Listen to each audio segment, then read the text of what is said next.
Sustainability means different things to different people, but for farmers and ranchers, it's about preserving the land and their livelihoods. The Trust in Food Sustainable Ranchers Tour is highlighting several ranches and the climate smart practices they're using to be more sustainable. Ag Day's Michelle Rook caught up with the owners of an award-winning operation in Texas.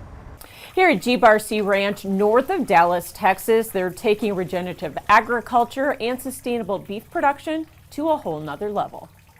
The dream for the ranch started nearly 40 years ago when G.C. Ellis purchased the first 450 acres near Roston, Texas. Over time, over that 40-year time span, it's grown to about 3,000 acres. And so I'm the second generation that's on the ranch that's trying to come along and learn from my dad and our ranch manager.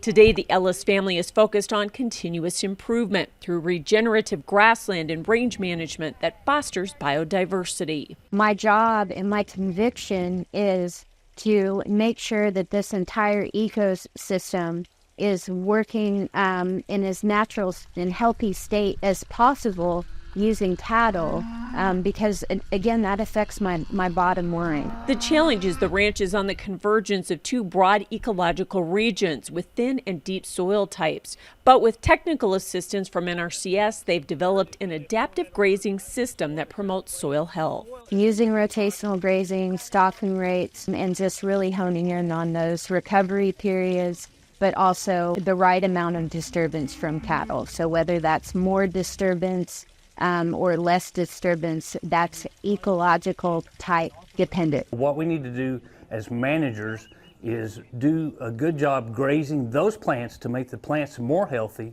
and in turn those plants feed the microbes. And in return for that, those microbes make more plant nutrients available. So it's a cycle that it keeps expanding over time and making the operations more sustainable.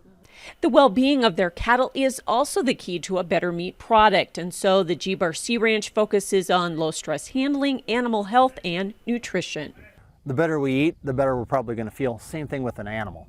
Ellis says they've also adapted their breeding program to promote more maternal and efficient females, a paradigm shift that slashed their cost of production.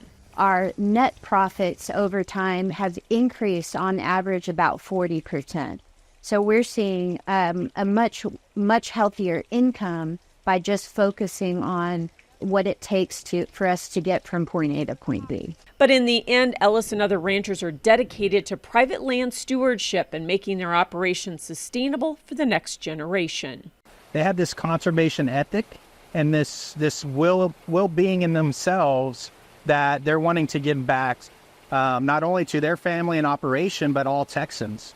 And being able to keep it as a whole and being able to provide, beef and other products, but also the clean water and clean air and open space is very important to them. A goal that benefits the entire food chain from producer to consumer. I'm Michelle Rook reporting for Ag Day.